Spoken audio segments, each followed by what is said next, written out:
సింహం సింగిల్గా వస్తుంది, పందులే గుంపుగా వస్తాయి. ఇక సింహానికి తిరుగులేదు. మా వైఎస్ఆర్ కాంగ్రెస్ పార్టీ అధినేత వైఎస్ జగన్మోహన్ రెడ్డి సింహం లాంటోడు అంటూ కూడా సిద్ధం సభల్లో అందరూ వైఎస్ఆర్ కాంగ్రెస్ పార్టీ నాయకులందరూ ఓదరగొట్టారు.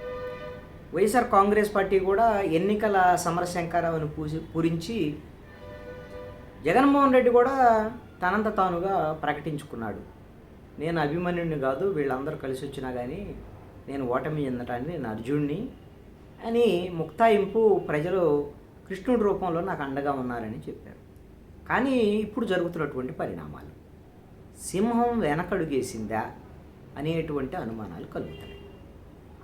సిద్ధం 4వ బహిరంగ సభ ఉమ్మడి ప్రకాశం జిల్లా మేదరమెట్ల దగ్గర గుడిపూడి అనుకుంటా, ఆ ఊర్లో మార్చి 3వ తేదీన జరగాలి.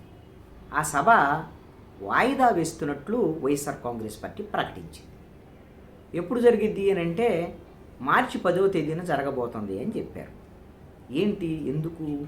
సిద్ధం సభల్ని చాలా ప్రతిష్టాత్మకంగా పక్కా ప్రణాళికతో వైఎస్ఆర్ కాంగ్రెస్ పార్టీ నిర్వహిస్తూ వచ్చింది.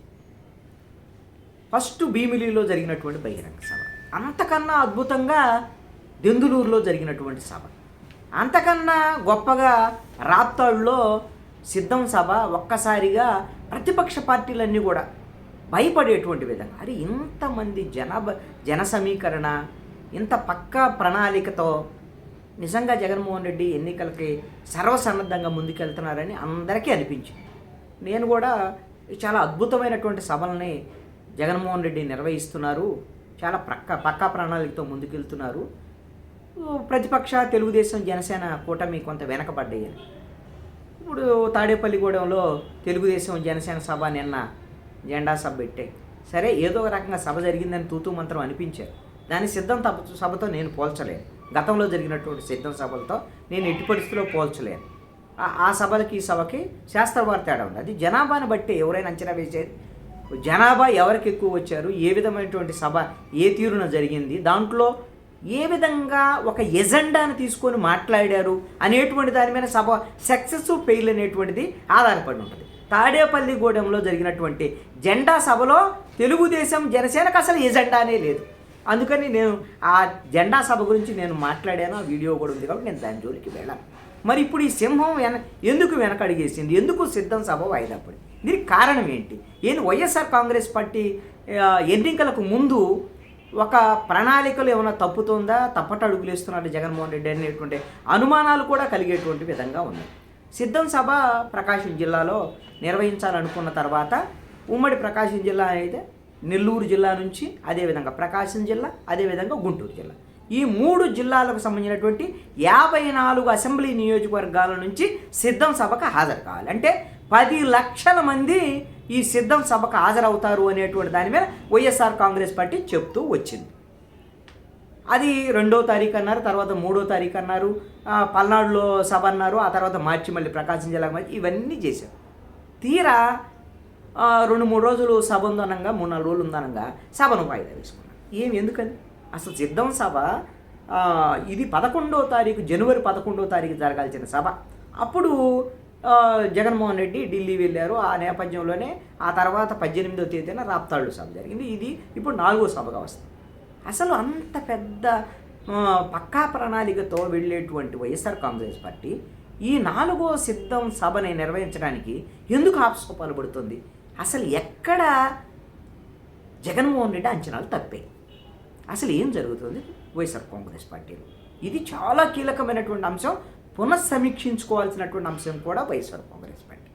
ఎందుకు అనంటే ఈ 3 జిల్లాల్లో కూడా ఈ రోజున ఉమ్మడి 3 జిల్లాలు నెల్లూరు, ప్రకాశం, గుంటూరు, ఈ 3 జిల్లాల్లో వైఎస్ఆర్ కాంగ్రెస్ పార్టీ ప్రతికూలమైనటువంటి పరిస్థితిని ఎదుర్కొంటుంది. ఎందుకు?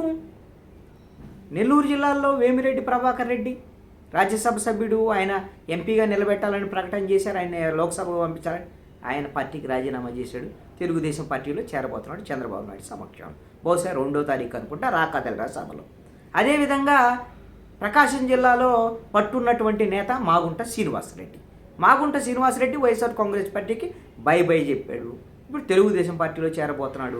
అదేవిధంగా ఉమ్మడి గుంటూరు జిల్లాకు సంబంధించిన పల్నాడులో నరసరావుపేట ఎంపీ లావు కృష్ణదేవరాయలు వైఎస్ఆర్ కాంగ్రెస్ పార్టీని రాజీనామా చేశాడు. ఆ పార్టీకి 2వ తేదీన గురిజాల్లో జరిగేటువంటి రాకాదెలరా బహిరంగ సభలో చంద్రబాబు నాయుడు సమక్షంలో లావు కృష్ణదేవరాయలు, మాజీ ఎమ్మెల్సీ అయినటువంటి జంగా కృష్ణమూర్తి యాదవ్, మక్కెన మల్లికార్జున వీళ్ళందరూ కూడా తెలుగుదేశం పార్టీలో చేరబోతారు.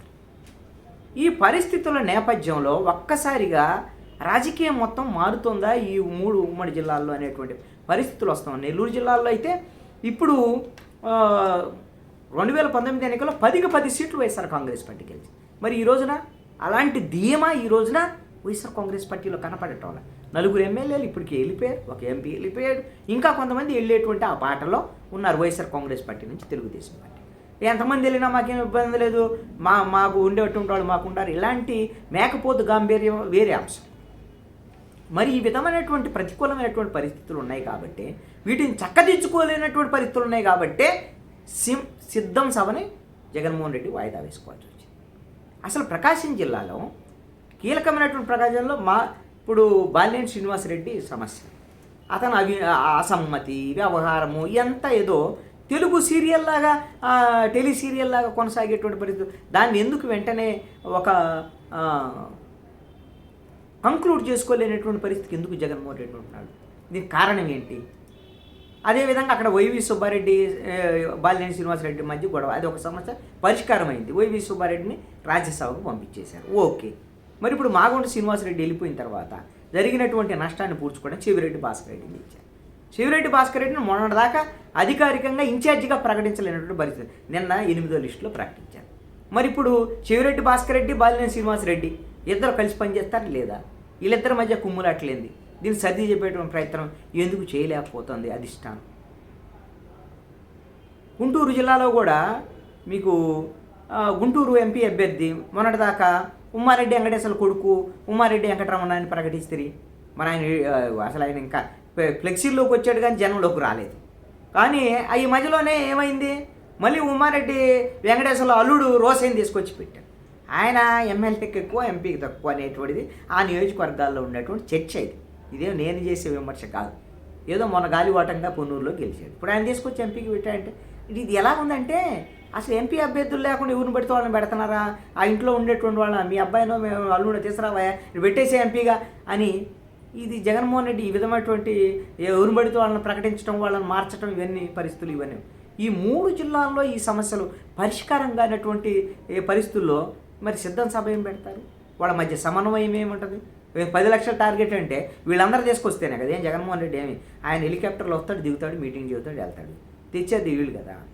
మరి ఇవన్నీ కూడా జగన్మోహన్ రెడ్డి కాకుండా మిగతా ఉండేటువంటి సజ్జల రామకృష్ణారెడ్డి, వైవి సుబ్బారెడ్డి, విజయసాయిరెడ్డి వీళ్ళందరూ కూడా దీనికి సంబంధించినటువంటి ఒక సమన్వయంతో ముందస్తుగా పార్టీలో ఉండేటువంటి అంతర్గత కుమ్ములాటలను సరిదిద్దుకొని ముందుకెళ్లాల్సినటువంటి పరిస్థితులు అయితే ఉన్నాయి. మరి ఓవర్ కాన్ఫిడెన్స్ ఏమిటో తెలియదు కానీ మరి జగన్మోహన్ రెడ్డి చివరికి వచ్చేసరికల్లా, చివరి సిద్ధం సభకు వచ్చేసరికల్లా ఈ విధమైనటువంటి వాయిదా పడేటువంటి పరిస్థితులు ఇవన్నీ ఉండటం అనేటువంటిది కొంత వైఎస్ఆర్ కాంగ్రెస్ పార్టీకి ఎన్నికలు సమీపిస్తున్నటువంటి వేళ కొంత ఇబ్బందికరమైనటువంటి పరిస్థితిని తెచ్చేటువంటి విధంగానే ఉంది. రేపు నోటిఫికేషన్ రాబోతుంది, మార్చి 2వ వారంలో ఏమో నోటిఫికేషన్ వచ్చేటువంటి పరిస్థితుల్లో వీళ్ళు అసలు సిద్ధం సభ ఇది కంప్లీట్ చేసుకొని మెయిన్ సభలకు వెళ్లాల్సినటువంటి పరిస్థితుల్లో సిద్ధం సభ వాయిదా పట్టడం అనేది వైఎస్ఆర్ కాంగ్రెస్ పార్టీకి ఒక రకమైనటువంటి ఇది స్పీడ్ బ్రేకర్ లాంటిది, దాంట్లో ఎటువంటి సందేహం లేదు. మరి ఈ అంతరాలను అధిగమించి ఇంకా మరింత వేగంతో రేపు పొద్దునే ఉన్న జగన్మోహన్ రెడ్డి ముందుకు వస్తారా ఏమిటి? మరి ఈ సింహం మరి ఎందుకు వెనకడుగేసింది అంటే మాకు వ్యూహం ఉంది. ఇలాంటి డైలాగులు బాగా చెప్తారు వైఎస్ఆర్ కాంగ్రెస్ పార్టీ వాళ్ళు. మా సింహం ఒక అడుగు వెనక్కేసిందంటే మరింత వేగంగా ముందుకు దూకిద్ది, ఇలాంటి డైలాగులు చెప్తారు. మరి ఏం చేస్తారు ఏమిటి? సిద్ధం సభ ఎప్పుడు జరిగిందో చూద్దాం.